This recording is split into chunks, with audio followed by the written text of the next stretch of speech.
passo agora já para o Jimmy Medeiros, né, que vai apresentar o seu artigo, intitulado Perspectivas de Criação de uma Política de Renda Básica no Rio de Janeiro. Está Bom, contigo, Jimmy. obrigado, Bruno, pelo convite, pela oportunidade de falar um pouquinho do nosso trabalho. Também vou compartilhar aqui a tela. Bom, obrigado, João. Então eu vou falar um pouco do artigo, né, Perspectiva de Criação de uma Política de Renda Básica no Rio de Janeiro, segundo a ótica dos cariocas, um artigo que faz uso de dados de um survey online feito com moradores da cidade do Rio de Janeiro. Esse trabalho foi feito em conjunto com Antônio Mariano, Felipe Guedon e Mário Filho. Eu sou professor na Escola de Ciências Sociais da FGV CPDOC. O Mário Filho é o mestrando do nosso curso lá do CPDOC. E o Antônio Mariano e o Felipe Guedon eles também têm uma trajetória na mesma instituição, né? O Antônio fez graduação lá e voltou para fazer o doutorado. E o Felipe fez mestrado, graduação, mestrado e doutorado na casa. Então a gente já trabalhava junto há bastante tempo e resolvemos tocar essa pesquisa, esse trabalho. Isso foi possível também graças pela atuação do Antônio Mariano e do Felipe Guedon no Instituto de Pesquisa aqui da cidade do Rio de Janeiro, Rio 21. Eles conduzem uma pesquisa regular na cidade, a gente fez uso desse espaço, do espaço nesse questionário que eu vou falar um pouquinho mais para frente. João, se puder dar os slides, te agradeço. Então, o nosso objetivo é compreender as percepções dos cariocas sobre a política de renda básica e a sua implementação aqui na cidade do Rio de Janeiro. A ideia é dimensionar a proporção dos cariocas a favor ou contra essa política pública e tentar entender um pouco do perfil que está afetando esse apoio ou rejeição. E a gente também traz um debate a respeito das principais fontes de financiamento. A gente se vale de um survey feito na capital paulista em 2018 e 2020, que buscou mensurar informações sobre a política de renda básica na cidade de São Paulo. A gente aproveitou mesmo a estrutura de perguntas daquela cidade para fazer aqui com os cariocas e tentar fazer, embora as limitações metodológicas, mas tentar fazer, traçar algum paralelo com as pesquisas anteriores. E a gente aqui faz uso também do debate parlamentar que existe na cidade do Rio de Janeiro. A Câmara Municipal do Rio de Janeiro traz o debate sobre o tema da renda básica em 2020, em 2024 e 2025. São desenhos diferentes que eu vou falar mais à frente. E, ano passado, a gente teve a realização de um evento internacional em Maricá e na cidade de Niterói, que era um evento internacional sobre renda básica. Então, vieram vários pesquisadores, né, membros da sociedade civil, para debater essa discussão. Então, a gente quis também produzir informação sobre a temática para discutir com os colegas durante o evento. João, pode passar, por favor. O nosso artigo ele fala um pouco, né, sobre esse debate que tem, né, a respeito das transformações no sistema de proteção social, né, como é que tem as disputas travadas no âmbito político, a atuação dos movimentos sociais, das instituições da sociedade civil, tensionando esse campo, ora para um lado, ora para o outro, ora para um sistema mais generoso, ora ou freando, né, as mudanças para um sistema muito menos generoso, que é o que a gente tem vivenciado nas últimas décadas, além das composições políticas eleitorais nos parlamentos, né, ou né, no Executivo Nacional. A gente aborda um pouco sobre a descentralização da ação da administração pública com a Constituição de 88, que permitiu que prefeitos pudessem desenvolver políticas locais para tentar mitigar ou alterar problemas, né, do seu território. No caso das políticas de transferência de renda, isso acontece com mais força nos anos 90 no interior de São Paulo. Isso vai passar para o resto do país, né, vai para outras cidades do país, até que a gente vai escalonando com o Bolsa Escola no Distrito Federal, e depois o Bolsa Escola no governo federal, e alcançar o Bolsa Família, que está aí funcionando até hoje. Mas, né, nas políticas municipais, ora eles focam, né, em eliminar a pobreza, estimular a frequência escolar, ampliar o acesso a alimentos e bens de consumo para aquela população.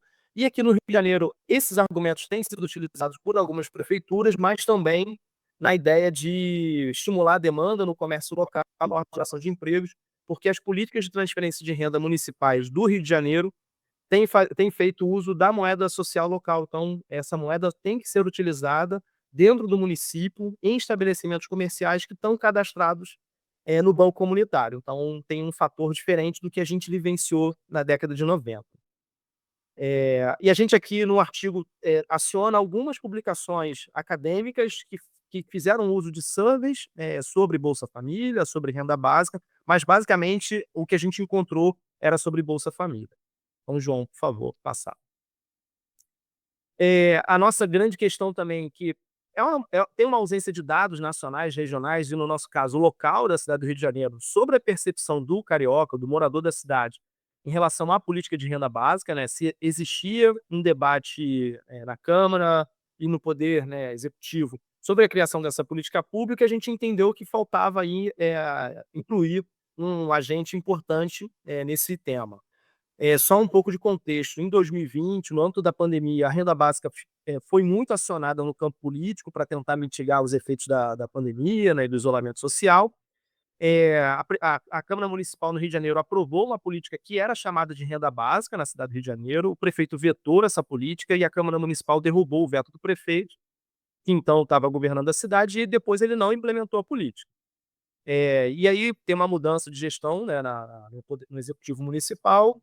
O novo prefeito, na época, também achou que não tinha necessidade de implementar essa política, porque já existia uma outra transferência de renda municipal chamada Cartão Família Carioca. Mas em 2024, a Câmara Municipal retoma o debate sobre essa política pública e agora com uma abordagem diferente, chamada Cartão Família, porque agora implementaria o uso da moeda social, digital, como tem em Maricá, Niterói, enfim, e outras cidades que a gente encontra aqui no estado do Rio de Janeiro, né. Esse aí é um desenho muito parecido com o que a gente encontra em outras localidades. No Brasil, é importante, né, a política de renda básica de cidadania, ela foi sancionada em 2004, mas ela nunca foi implementada, e essa é uma lei que foi criada, uma antes ou uma depois da criação do Bolsa Família, e aí há um entendimento de que elas são concorrentes no campo da assistência social, ou elas podem funcionar de forma combinada, que é o nosso caso aqui dos autores desse trabalho. Pode passar, por favor, João. A nossa análise está se valendo dessa, que a gente chama, né, de onda fluminense de políticas municipais de transferência de renda. O que diferencia é muito a existência do banco comunitário, da moeda social digital, que fica restrito ao território do município, né. Macaé tem até uma diferença que fica, restrita ao distrito ou bairro que a pessoa reside, então tem uma outra limitação ali. Mas a gente tem um conjunto de cidades que criaram isso, Maricá em 2013, depois a política vai sendo transformada em 2015, 19, enfim, até o que a gente encontra hoje. Niterói criou em 2020 uma renda básica temporária, e aí depois muda para 21 e inicia em 22 a moeda social Araribóia, enfim, Cabo Frio tem, Itaboraí, Saquarema, Iguaba. Outras cidades foram se inspirando até no que Maricá desenvolveu e criando de acordo com as suas particularidades. Mas além desses casos que já estão, né, em funcionamento, a gente tem lei, aprovada em Petrópolis, já teve uma experiência em Silva Jardim, tem aqui em Rio das Ostras e tem o Rio de Janeiro, com essa discussão também. Pode passar, por favor, João. Esses são os autores, né, os trabalhos que a gente acionou, e a gente traz aqui um pouco dos dados, né, dos resultados que esses autores estão discutindo. No caso do primeiro trabalho lá da Lavina, Escobo, Altenberg, Weide Mendes, a gente já traz aqui para essa apresentação, mas no artigo tem outras informações que esses autores discutem no livro.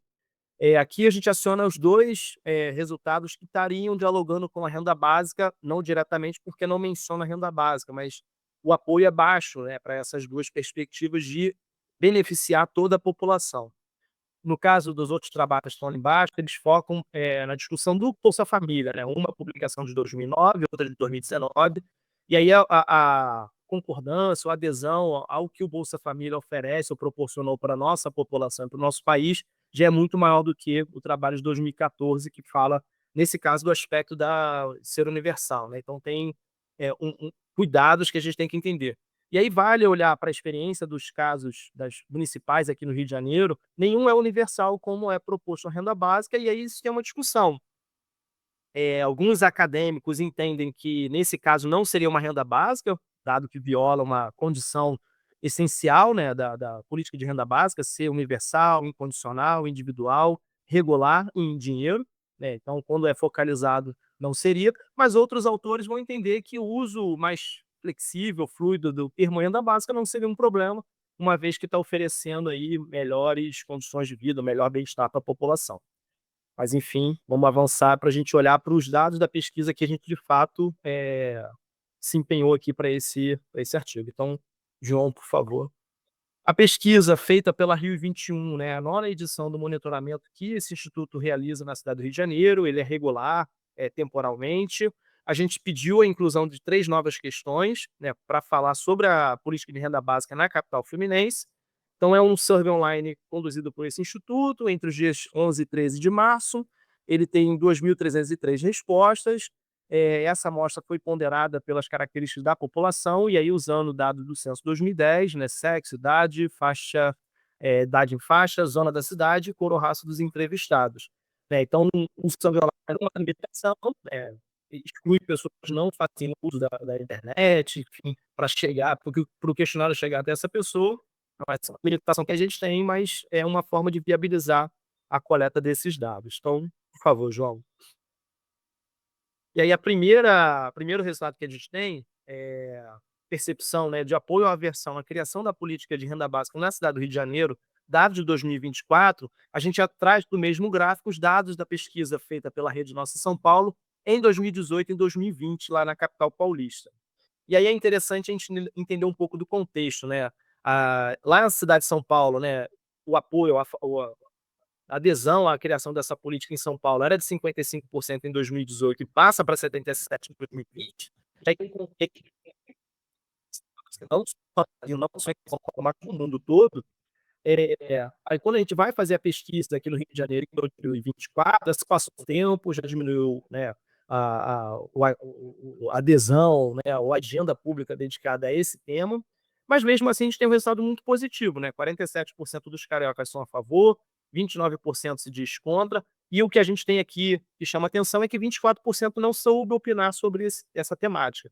Em São Paulo isso é muito menor, em relação, olhando para 2020 e 2018, e aí eu acho que tem um contexto de 2020, era um conceito, um debate, um termo presente na agenda pública que a gente estava passando naquele momento, mas também tem a atuação do Eduardo Suplicy naquele contexto, naquela cidade, para chamar a atenção dessa política pública, o que a gente não tem no Rio de Janeiro.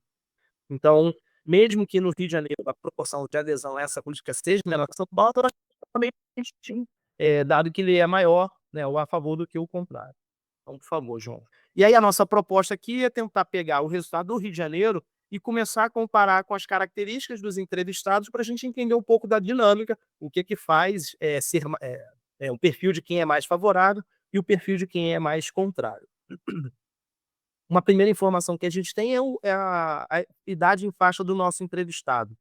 Então, o gráficozinho da esquerda vê que a barrinha escura, são os favoráveis, é maior, né, nos mais jovens, e ele vai diminuindo, quase que linearmente até chegar na faixa dos 60 ou mais. Então, os mais jovens estão apoiando mais essa política do que os mais velhos. É só o azulzinho, claro, que vai aumentando conforme o nosso entrevistado fica mais velho. Uma segunda característica, ainda usando o perfil, sociodemográfico, é a renda do entrevistado, renda declarada pelo entrevistado.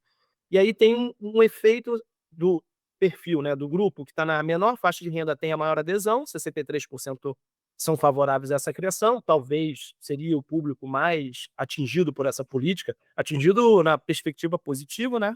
E ele vai aumentando lá para o grupo que tem maior renda, enfim, quase 19 mil a mais, que tem ali o contra maior do que o a favor, e já numa proporção bem maior na população de baixa renda. Mas no geral, ele é muito parecido, né, tirando o primeiro grupo e o penúltimo lá, ele é muito parecido todas as faixas, né, em torno de 45% ali. Vamos para o próximo slide, por favor, João. Aqui a gente sai um pouco desse perfil sociodemográfico e vai para uma característica de inserção do entrevistado no mercado de trabalho. O que que a gente encontra, né? Pessoas com uma inserção, mais segura, no fluxo de renda, né, têm uma adesão menor do que aqueles que têm maior grau de insegurança no mercado de trabalho. Então, por exemplo, né, aposentado e pensionista, empresário, empregado com carteira assinada e funcionário público têm a menor proporção de favoráveis a essa política pública. Se te comparar com os que têm maior proporção de favoráveis, como empregado sem carteira assinada, estudante que não trabalha, né, e está tentando ingressar no mercado de trabalho, o desempregado, trabalha por conta própria, vão ter as maiores proporções de apoio à criação dessa política pública. Então, a gente está entendendo um pouco aqui o que ele está fazendo pender mais para um lado ou para o outro. Mas mesmo assim, né, tirando o aposentado e pensionista, que está abaixo do 40%, e o estudante que não trabalha, o empregado sem carteira assinada, que está acima lá dos 60%, os outros têm a percentual muito próxima entre eles. Mas mesmo assim, escalonou bonitinho, considerando esse fator de maior estabilidade no fluxo de renda. Vamos lá, por favor, João, passar para o próximo. A gente traz aqui a avaliação do prefeito na esquerda e a avaliação a gestão da assistência social da prefeitura, né. Tem uma relação positiva, quanto melhor avalia tanto a prefeitura quanto a gestão da assistência social, maior é a adesão a essa política pública, mas a gente ficou muito na a gente trouxe o resultado, traz a discussão, mas a gente ficou muito na dúvida e aí que o que poderia explicar, né, se é a avaliação do prefeito ou da assistência social que explicaria ser a favor ou contra, ou o contrário também. Então a gente não vai aprofundar muito nisso não, mas eu acho que era bom trazer aqui para nossa apresentação. Então vamos passar para o próximo, que aí vai trazer uma nova dimensão. Aqui é a outra pergunta que a gente incluiu no questionário, era perguntando qual é a melhor forma de financiar o benefício da política de renda básica no Rio de Janeiro, e a gente traz os dados da política da pesquisa de São Paulo de 2020, né. Tem 2 grandes categorias que têm maior adesão, tanto no Rio quanto em São Paulo, que é cobrar mais impostos às pessoas mais ricas, o que faria, em ajudar a reduzir a desigualdade nos 2 locais debates, o que é uma dificuldade para a prefeitura, né, cobrando uma contribuição de empresas privadas, tem uma adesão menor. Usar dinheiro de fundos municipais já existentes, também tem uma adesão grande. Nesse caso aqui, é uma saída sem muito comprometimento, uma vez que o dinheiro já existe, o dinheiro está disponível, então não vai afetar o bolso de ninguém, né, inicialmente. Então, é fácil escolher essa. Por exemplo, a próxima, né, aumentar impostos municipais como IPTU para todos, a adesão é muito baixa, ninguém quer aumentar o imposto para si, mas quer para o rico, enfim, quer para os fundos, né, não teve ali uma discussão, de tentar encontrar uma solução. Tem essas 2 opções. Então vamos ver o próximo slide, por favor. A gente tira a pesquisa de São Paulo e traz os dados do Rio de Janeiro, olhando especificamente pela faixa de renda. A primeira lá é do total da amostra, a gente que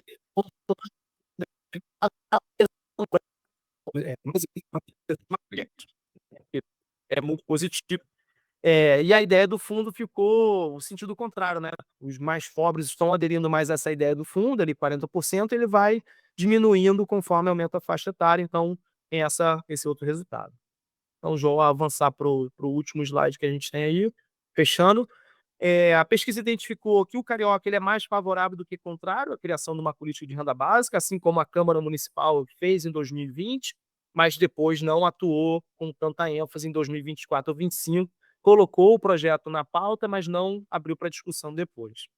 Tem uma diferença de 18 pontos percentuais, o que é bem significativo, né. Quanto mais novo, maior o apoio à criação da política de renda básica no Rio. As zonas centro e zona norte apoiam mais do que a zona sul e zona oeste. Quem tem renda familiar de até um salário mínimo, o apoio é maior do que todos os outros.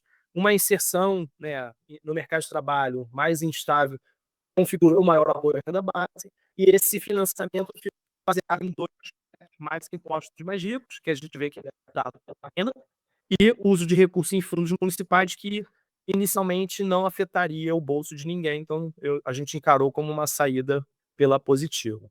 Enfim, o nosso trabalho é isso, convido todos a lerem lá o artigo, tentar encontrar algumas discussões mais interessantes do que utilizado aqui na apresentação. Então agradecer, Bruno, excelente convite, muito bom compartilhar com vocês aqui um pouco dos nossos resultados. Obrigado, Jimmy, pela apresentação.